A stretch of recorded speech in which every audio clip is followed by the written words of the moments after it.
Ikalawang mga taga-Korinto, Kabanata 6. At yamang kalakip niyang gumagawa ay pinamamanik din namin sa inyo na huwag ninyong tanggapin ang biyaya ng Diyos na walang kabuluhan. Sapagkat sinasabi niya, sa panahong ukol kita'y pinakinggan, at sa araw ng pagliligtas kita'y sinaklolohan. Narito, ngayon ang panahong ukol, narito, ngayon ang araw ng kaligtasan, na di nagbibigay ng kadahilanan ikatitisod sa anuman, upang ang aming ministeryo ay huwag mapulaan.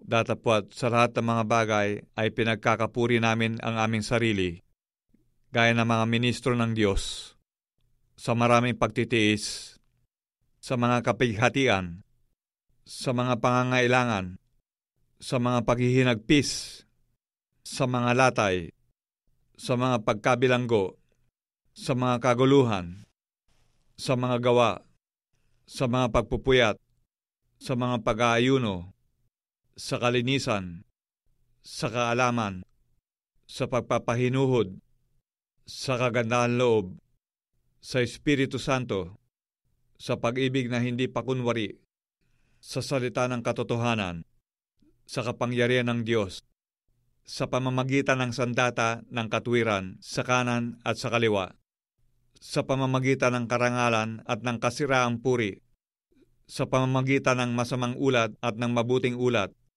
gaya ng mga magdaraya, gayon may mga mapagtapat, waring hindi mga kilala, gayon may mga kilalang mabuti, tulad sa nangaghihingalo, at narito, kami ay nangabubuhay, gaya ng mga pinarurusahan at hindi pinapatay, tulad sa nangalulungkot, gayon may laging nangagagalak, tulad sa mga dukha, gayon may nangagpapayaman sa marami, gaya ng walang anumang pag-aari, gayon may mayroon ng lahat ng mga bagay. Ang aming bibig ay bukas para sa inyo, o mga taga-Korinto. Ang aming puso ay lumalaki. Hindi kayo nangakasisikip sa amin, kundi nangasisikipan kayo sa inyong sariling pag-ibig.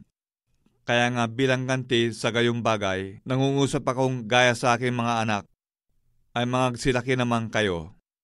Huwag kayong makipamatok ng kabilang sa mga di nagsisisampalataya, sapagkat anong pakikisama mayroon ang katwiran at kalikuan? O anong pakikisama mayroon ang kaliwanagan sa kadiliman? At anong pakikipagkasundo mayroon si Kristo kay Belial? O anong bahagi mayroon ang sumasampalataya sa di sumasampalataya? At anong pakikipagkaisa mayroon ang templo ng Diyos sa mga Diyos-Diyosan? Sapagkat tayo templo ng Diyos na buhay, gaya ng sabi ng Diyos, mananahan ako sa kanila at lalakad ako sa kanila, at ako'y magiging kanilang Diyos, at sila'y magiging akin bayan. Kaya nga, magsialis kayo sa kanila at magsihiwalay kayo, sabi ng Panginoon, at huwag kayo magsihipo ng mga bagay na marumi, at kayo'y aking tatanggapin, at ako sa inyo'y magiging ama, at sa akin kayo'y magiging anak na lalaki at babae, sabi ng Panginoong makapangyarihan sa lahat.